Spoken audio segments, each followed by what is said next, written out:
জাহান্নামের গেটের মধ্যে দাঁড়াইব, যেন আমার উম্মতেরা জাহান্নামের মধ্যে না যাইতে পারে। জোরে জোরে কি আল্লাহু আকবার বলছেন না?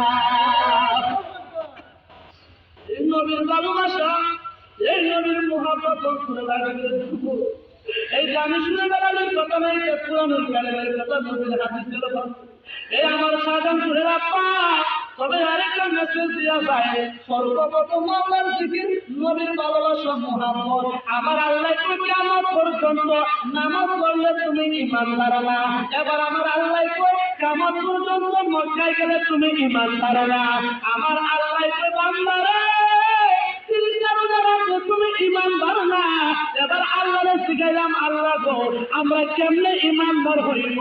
আমার আল্লাহ তো দুনিয়ার বান্দারে নিজের জীবনের চাইতে যতক্ষণ পর্যন্ত আমার বন্ধু হাজিরে তোরা ভালো না বাসবে, ততক্ষণ পর্যন্ত জগতের মানুষ ঈমানদার দাবি করতে পারে না। আর বলে কি করে আল্লাহ আকবার করতেন না? ঈমানদার হইতে পারবেন না।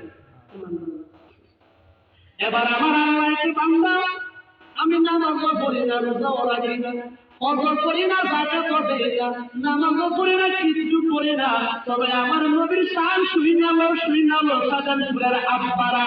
আমার নবী মনে করতেন সাধারণ জিনিস না, সাধারণ সামান্য ওনারে বন্ধু।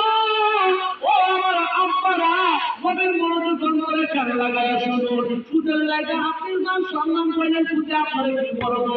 বউয়ের লাগে আপনি সারা জীবন কর্মচারী হিসেবে থাকলেন, কি হইব? বাপের লাগে আপনি মানুষ করলেন, বাপে আপনার কি করবো?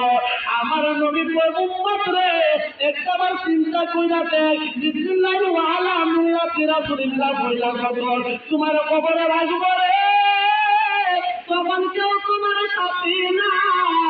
আমি নবী মুহাম্মদ তোমার কবরের সাথী হইয়া দাঁড়াইবা।